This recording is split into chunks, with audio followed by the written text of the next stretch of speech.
Hello, বলুন, কোথায় বলছেন? হাসপাতাল থেকে? কি নাম বললেন? পাখি? পাখিকে পুলিশ হাসপাতালে ভর্তি করেছে? না, আমি এখনই আসছি, আমি এখনই আসছি।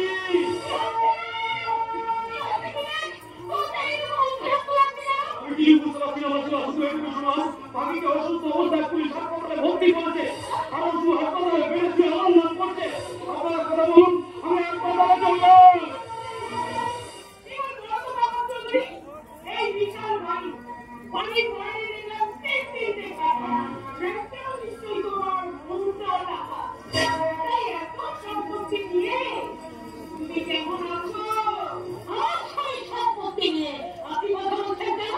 তোমার স্বামী সম্পত্তি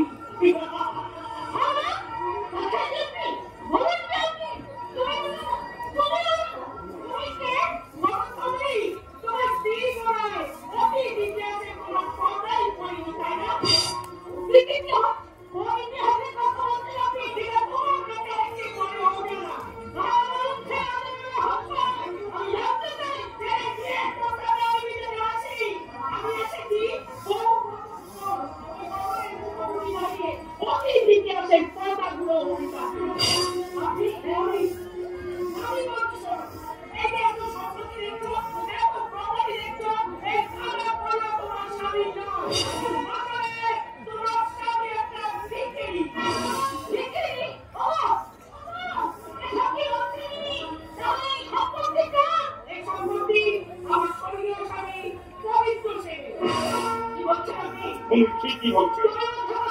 আমি বলছি তবে উনি যা বললেন আংশিক সত্য পুরো কথা। আমি বলছি মনে করছে আমার সেই খবর মনে করছে আমরা বাংলাকে রূপাত করে এবার আমাদের চলে আসি। কখনো রকম একটা মাথা ছাই হলো, অভাব আমাদের মৃত্যু সঙ্গী ছিল। কিন্তু একটা কাজের জন্য যখন আমি হন্য হয়ে ঘুরে বেড়াচ্ছিলাম, তখন আমার ভয় উনার স্বামী পবিত্রতার সাথে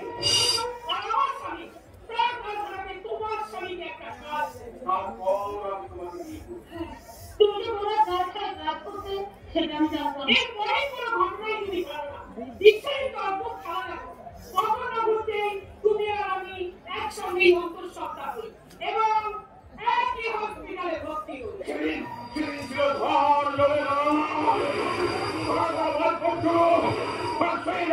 তুমি জমজ কন্যা সন্তানকে জন্ম দাও। সেই রাতে তুমি অজ্ঞান হয়েছিলে, এই ব্যাপারে তুমি কিছুই জানো না। তুমি জগৎ সন্তানের জন্ম দাও ঠিকই, কিন্তু আমি তো সন্তানের জন্ম দিই। ডাক্তার বাবা আমার স্বামীকে বলে আমি যদি সংসারের মুখ দেখতে না পারি তাহলে সেই চোখ সহ্য করতে না হবে। আপনি মারা যাবেন এই কথা শুনে এই বংশটা পাগলের মতো আমার কাছে ছুটে আসে। আমার জগৎ কন্যা সন্তানের মধ্যে একটি কন্যা সন্তানকে আমি দেখতে চান। তারপর আমি তোমার ঘর থেকে কন্যা সন্তানকে তুলে নিয়ে গিয়ে পবিত্রতার হাতে তুলে দিই। আমরা সর্বশান্ত হয়ে সংসার চালানোর চালিয়ে শেষে বাদ বিক্রি করতে পারি। এবার বুঝতে পারলে তো কেন আমি তোমার স্বামীকে ঠিকই বলছি।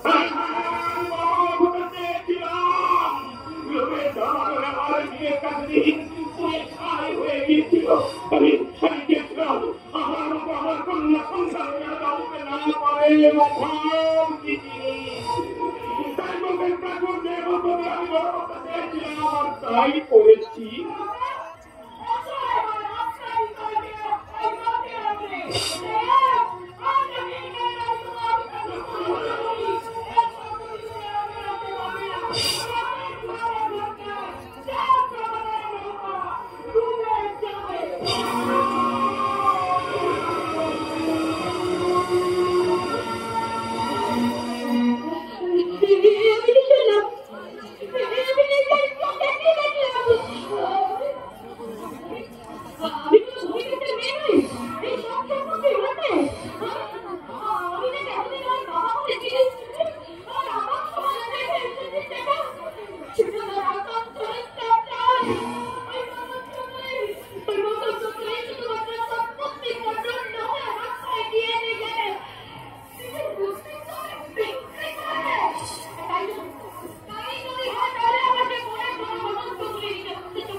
অনেকটাই পাচ্ছি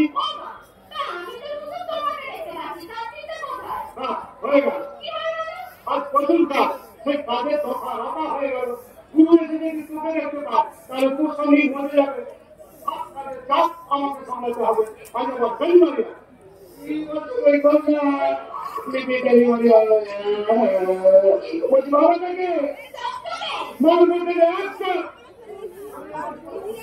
ডেলিভারি হবে কে বলে আমি তো মাছ ডেলিভারি কথা বললাম আর পুরানি মাছ ডেলিভারি হবে বাবা এটা তো জানতাম না বলছি মাছ ডেলিভারি ডেলিভারি হয় কল্যাণ হবে বলে একটু মহা মুশকিলে পড়লাম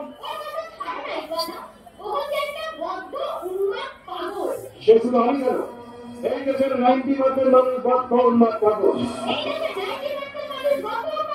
তাহলে তো কি এই আমাদের মতো সাধারণ মানুষের ভোটে দিতে মন্ত্রীরা দেশের টাকা লুট করে ফাঁকা করে দিচ্ছে আর তারপরে ভোট এলে আমরা এই রাস্তে গিয়ে লাইন নিয়ে কিভাবে ভোট দিচ্ছি তো আমরা পাগল ধরে আছি ভোট দেওয়ার সাধারণ মানুষের গণতান্ত্রিক অধিকার গণতন্ত্র বর্তমানে গণতন্ত্র বলে কিছু আছে না বিশ্বকবি রবীন্দ্রনাথ ঠাকুর বাচ্চাদের সঙ্গে একটা কবিতা লিখেছিলেন আমাদের ছোট নদী চলে আঁকে বাঁকে বৈশাখ মাসে তার থাকে পার হয়ে যায় গরু পার হয় গাড়ি তুই ধান উঁচু তার ধানু তার পানি কিন্তু কবি যদি আঁকে দিলে বলতে পারছিলাম এই কবিতা